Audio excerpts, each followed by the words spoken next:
Hello and welcome back to Curiosity Mine. At some point in the future we're going to do a deep dive into synthetic, simulated and otherwise man-made opals. But for now I'm just going to focus on one specific type of simulated opal because it's the oldest type of artificial opal. It's still made today, and it's even gotten better over time, and while it's very obviously a kind of fake opal, it's actually kind of quaint in its own way, and it's become very collectible over the decades, almost centuries in fact. But first, let's talk about costume jewellery. So what is costume jewellery? Costume jewellery is a cheap alternative to expensive jewellery, and it originally came around for a few reasons. One, so the wealthy could have duplicates of their actual expensive jewellery to wear out and about without the risk of losing or damaging the real thing. Reason two, so that the upper middle class people could afford to buy multiple sets of jewellery to match their multiple sets of clothes.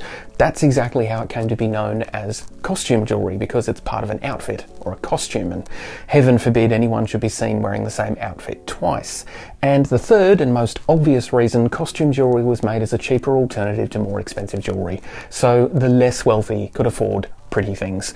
But it all started with rich people wanting to be able to show off their expensive bling without actually wearing their actual expensive bling. Once the third reason started to take over, so costume jewellery started to be manufactured for the masses, it all went downhill, and the whole idea of costume jewellery started to get a bit of a bad reputation. Real quality jewellery was usually pretty timeless in design, but costume jewellery could get pretty wackadoodle in its looks, and it really didn't matter because it just wasn't very expensive. The whole costume jewellery thing exploded in the time of the Industrial Revolution around the early Victorian era because manufacturing processes became more efficient, Industrial Revolution, and employment boomed. The middle classes became able to afford luxuries like jewellery, even if it was the cheaper version of the jewellery. To make costume jewellery, you need to find cheap imitations of the gems that go into expensive jewellery. In some cases, this is easy. Diamonds can be replaced with cheaper gemstones like cubic zirconia, or even just with glass. And coloured glass can be a great simulant for emeralds, rubies and sapphires and garnets, and basically anything that's just transparent and coloured. And most people are unfamiliar enough with the real thing not to notice that the light refracts differently in glass to the real thing, so it's good enough. But opal presents a bit of a challenge. Opal was super trendy in the Victorian era. Even Queen Victoria herself loved the stuff and had multiple pieces. So in the pursuit of a cheap alternative to opal, we ended up with the invention of foil opal. Before we jump into foil opal, let's talk a little bit about artificial opal and intent. There are multiple ways to make stuff that resembles opal, from the nasty little glitter blobs that we looked at earlier to proper attempts to scientifically recreate opal from the bottom up in the same way that it's formed in nature. There are a number of reasons why you might want to make man-made opal. You might want to make it to learn more about how opal works. You might want to make it because fabricating artificial opal that's chemically and microscopically indistinguishable from the real thing is a scientific challenge. Or the more obvious reason, you might want to create fake opal to fool people into thinking it's real opal and ripping them off. But there is one more reason. You might want to make fake opal as a substitute for real opal and at an appropriate price.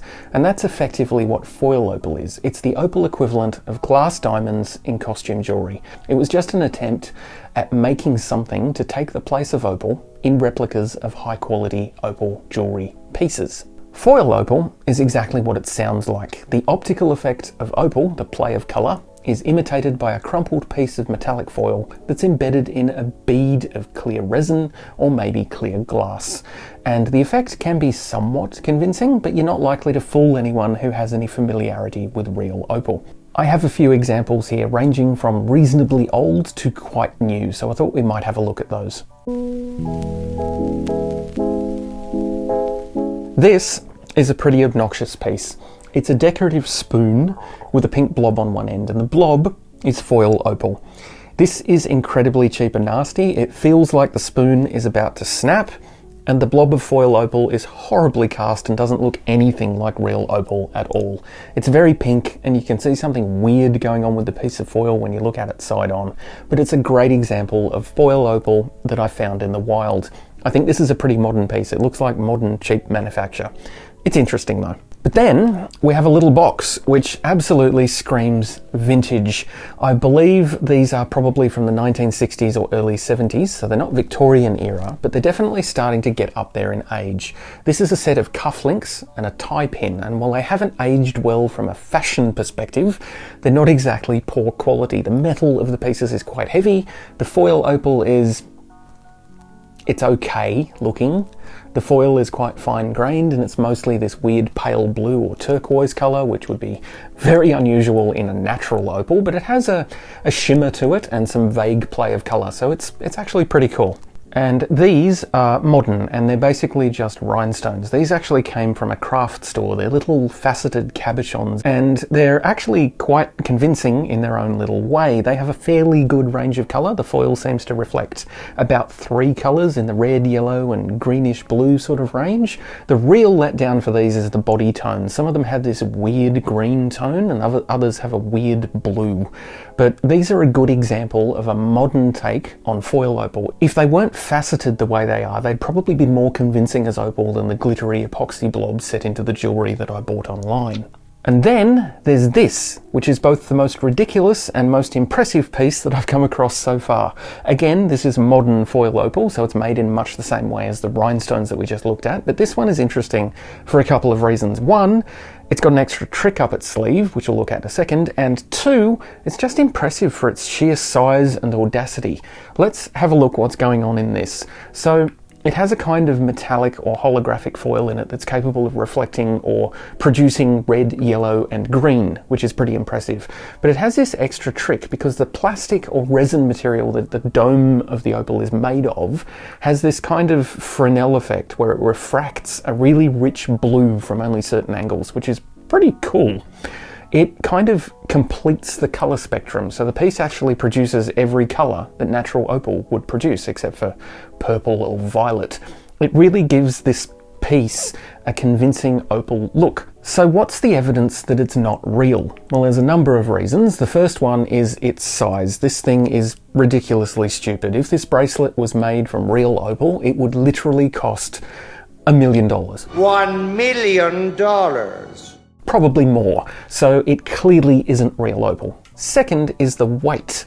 This is very clearly a plastic bracelet with plastic stones in it. Third is the faceted mould that they've poured the pieces in. I have a feeling that they've used this faceted surface to provide a bit more visual variation and distraction from the so-called opal, but it's not the way that opal would be cut, and certainly not opal of this size. These would all be absolutely perfect ovals with no imperfections and a mirror polish on them if this was real opal. Actually, all of these would be gigantic stones and they would be carved in order to get the best value and material out of them, which is exactly not what has happened with these. And the fourth reason I know that this particular bracelet is not real opal is that there are a lot of imperfections in the pieces. This large piece in particular has a huge bubble on one side and the stone is completely dark on that side. This is a ludicrous piece of jewellery, and it's such a ridiculous use of something that's supposed to look like opal. I'm really quite fond of this thing. And then we have this, which is a really nice piece which dates back to 1934. This is a brooch with a foil opal cabochon in its centre, and it was made in Israel. Again, there's no expectation that anyone would think this is real opal. It really doesn't strongly resemble opal at all, but it's a great example of a piece of foil opal dating back almost 90 years, showing the same sort of manufacturing methods that would have been used back in the late 1800s for making this kind of artificial opal. And you can tell that this piece is quite a step ahead of the other pieces because the jewellery setting is much higher quality. It's nice for what it is.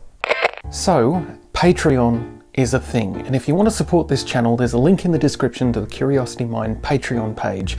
All of these people are already supporting Curiosity Mine on Patreon, which means that they are awesome. I mean, you're awesome too, but they're just awesome with a little bit extra awe. Also, if you're interested in a Curiosity Mine hat, there's a link in the description on where you can find those too. They come in 3 flavours, colours, you know what I mean. I find this stuff to be fascinating, not because it's fake opal, but because the search for a way to make fake opal started here. And a lot of the very valid questions that we now ask about how opal works and why it looks the way it does were first asked when this stuff was invented. I'm not for or against synthetic opal, mostly because there's a lot to be learnt about opal and opal formation in the pursuit of creating a synthetic version of it. Yeah, there will always be moral and ethical questions about creating a fake version of anything, but in the case of opal, what we can learn about opal chemistry and physics and optics from artificial versions of the material is really quite valuable, and it's a balanced equation. Either we learn some things from making synthetic opal and then know more about real opal, or we learn those things from real opal and then that knowledge will be applied to create synthetic opal. Either way, synthetic opal is going to be a thing.